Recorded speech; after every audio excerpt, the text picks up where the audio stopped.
You got to attack it like it's your last. Yeah. You lost, then it's all over. Absolutely. Calling for the ring corner.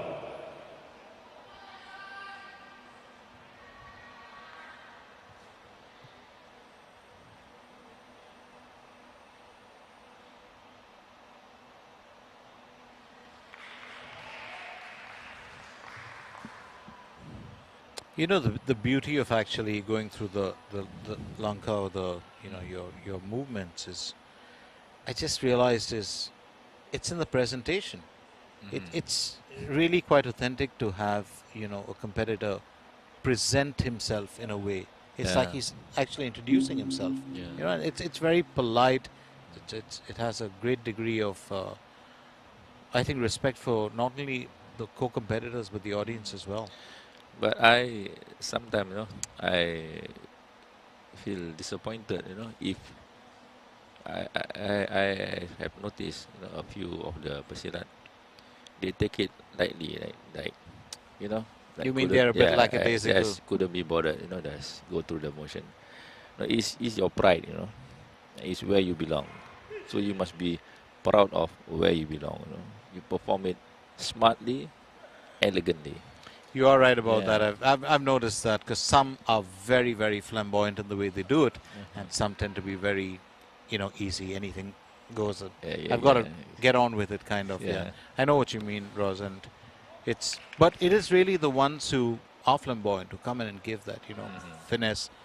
It leaves a mark. Yeah. You can't remember them. You show that you are serious about it. Absolutely. It's a fine introduction. It's something that you don't see in a lot of, you know, martial arts, and you do have, of course, you know, in other contact sports, you do have introductions, but so that was smooth. Yeah. Belly drop for the ring corner. Well done by MUH SAIMAN.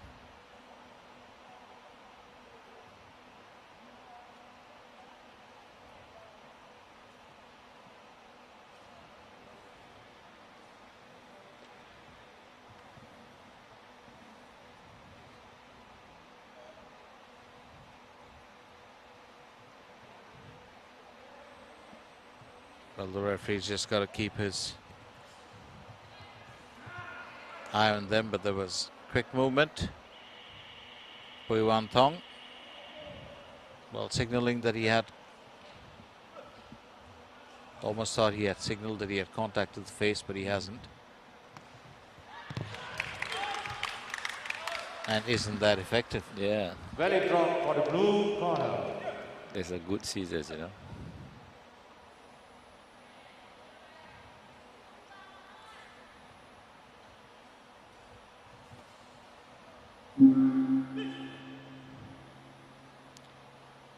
So it's the end of round one, and BUI VAN THONG leads 5 points to 3 over MUH SAIMAN, and really the key to that lead comes from that well-executed scissor. Towards the end, yeah.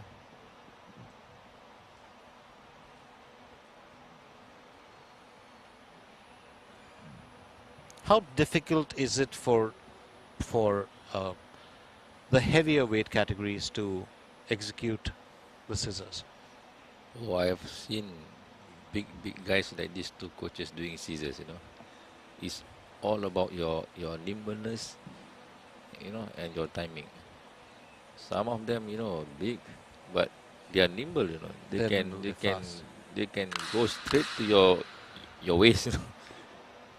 I've seen them big guys doing it.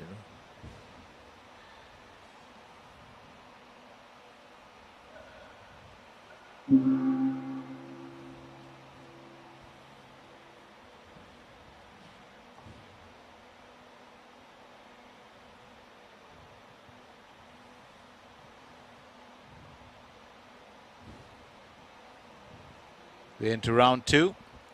Let's not forget, just as we said earlier, that this is our last event before the dinner break. And it's turning out to be a very fine end to the day session. It's a strong fought match here. This is the lightest of the male categories. Um, we did have the junior category just before this, where those lads would have probably been lighter as well. That doesn't mean, you know. Yeah.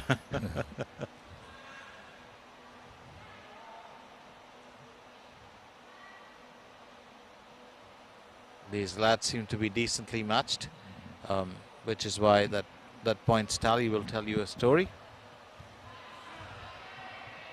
But you never know, things could change in the second or third round. The grappling element, well, how different is it from other? Reprimand 1 for the red corner. There was a deduction for Team Singapore, but there's an appeal that's gone up as well. The moment Mohammed Saiman bin Yohannes was at the receiving end.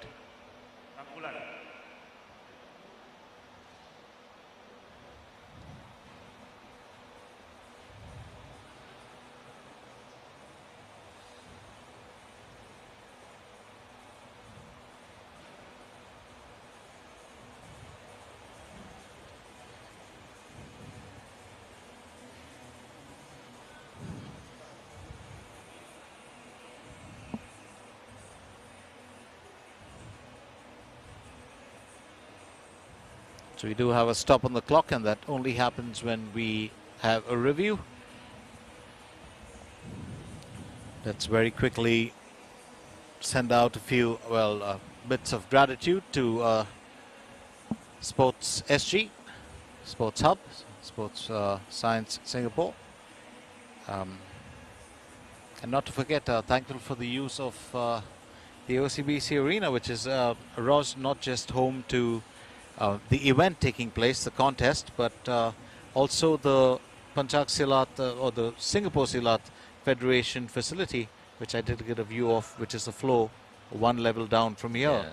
Yeah. And how cool is that? I was amazed and very impressed by the entire setup, the gym, Yeah. the cardio, the weights, you know, the 4 or 5 different surfaces for you to actually practice. Very, very complete. Yeah. Very complete setup. The rest of the delegates who come and look at the training facilities, they just can dream for it, you know. They are just envious of our facilities, you know. I think, you know, our next plan, Ross, should be you and me get out of the speaking business and start building these facilities for other nations. Yeah, we go full time into business. I'll sell the concept and you back me up with the technical aspect. Take over OCBC. Yeah? Absolutely.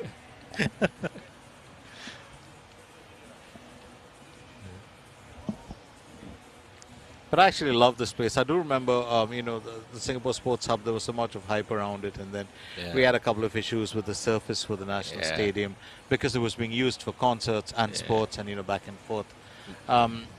But I love being here. The atmosphere here is fantastic, especially last night on the way back home, and I had to cross over, you know, the bridge to get to the other side of the road. And the whole top area where the National Stadium is and all the lanes, you see... So prominent, yeah. Absolutely. You see so many, you know, rollerbladers and skateboarders. And I'm not talking about just people there for fun. There are people learning. There's instructors, young instructors, and it's like an entire community up there. Yeah, over there. But the main area is the football field, you know. It is. Yeah, it's fantastic. But the field is I don't understand they build this whole building so modern, you know, so sophisticated. But the football field, I look at the last Suzuki Cup, you know.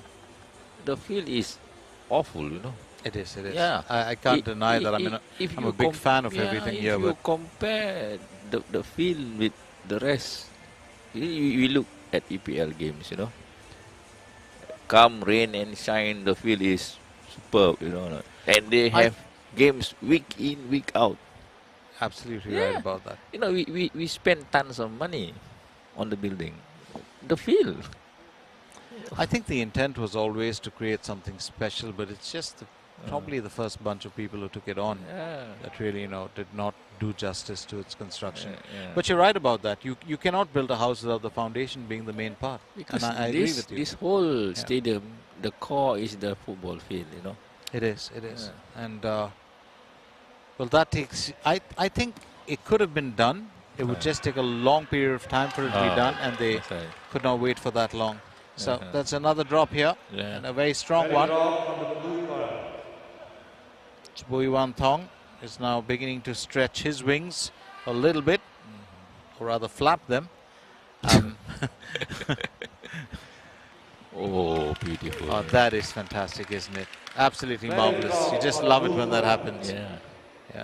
Clean, Technically perfect. That's to the book, I would say, right? Yeah.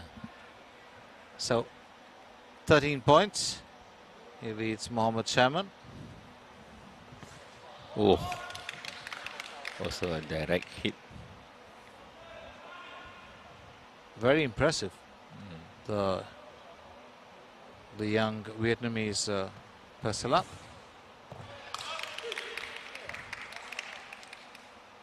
Very draw for the blue corner. He's just got his mission in front of him. There's doesn't break into very focused, you see. a smile. He's just gone about this very, very technically. See, the eyes is right in front, nowhere else, you see.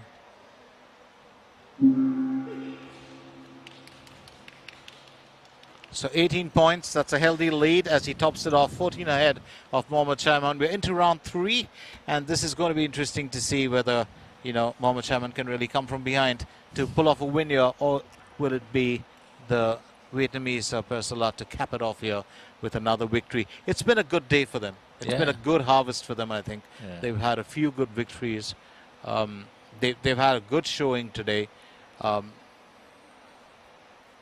I won't say made up for the sins of the previous night, but just made up for that, little unfortunate incident or event. So, but it's sport, then again. It takes a great deal of maturity, and nothing's ever going to be perfect. Tempers are going to fly. And I've always believed this. The reason why tempers do fly in sport is because people are so passionate about it. And if they weren't passionate about it, they just wouldn't care. They wouldn't care. So here we are into round 3, and it's an interesting one because this could pretty much be the decider. MUH SAIMAN has a bit of a mountain to climb with 14 points to get on par with BUI VAN THONG. And as far as VAN THONG is concerned, well, he has been a study for us.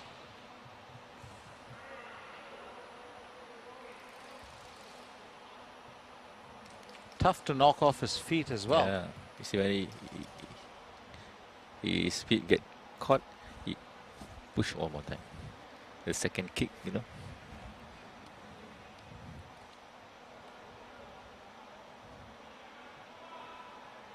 Certainly knows how to get out of a tangle. Look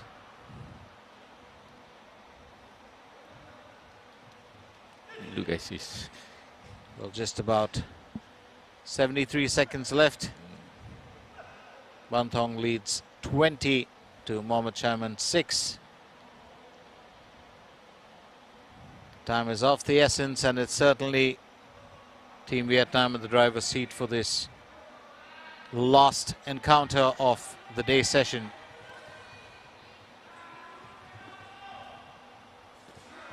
Well, I did get a view of the coach.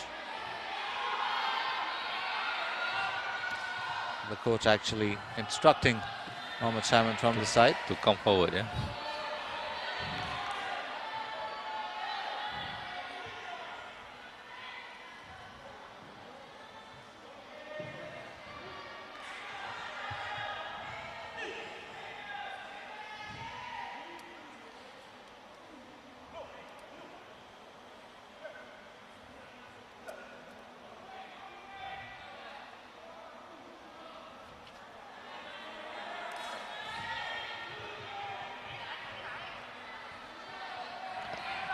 Well, I just get the impression that MUH SAIMAN just got undone after that first round. Started losing his way a little bit and hasn't really clawed back into the contest. Well, Boy Van Thong has been able to give him those, those constant attacks. Has been coming at him. Does of course get a warning and a drop in points. It's not going to worry him too much because we're almost down to the end of round 3. And that's pretty much it. Comfortable win for Boy Van Thong with 21 points in the bag, and that is the last event. Ross is going to run you through it before we get into our dinner break. Ya. Putra kelas A ini dimenangi oleh Boy Van Thong daripada Vietnam, menewaskan Muhammad Saiman bin Johannes dari Singapura. Dengan itu Vietnam menambah lagi 1 pingat emas. So that's the end of our first session today. We will get back with 5 more matches post the dinner break.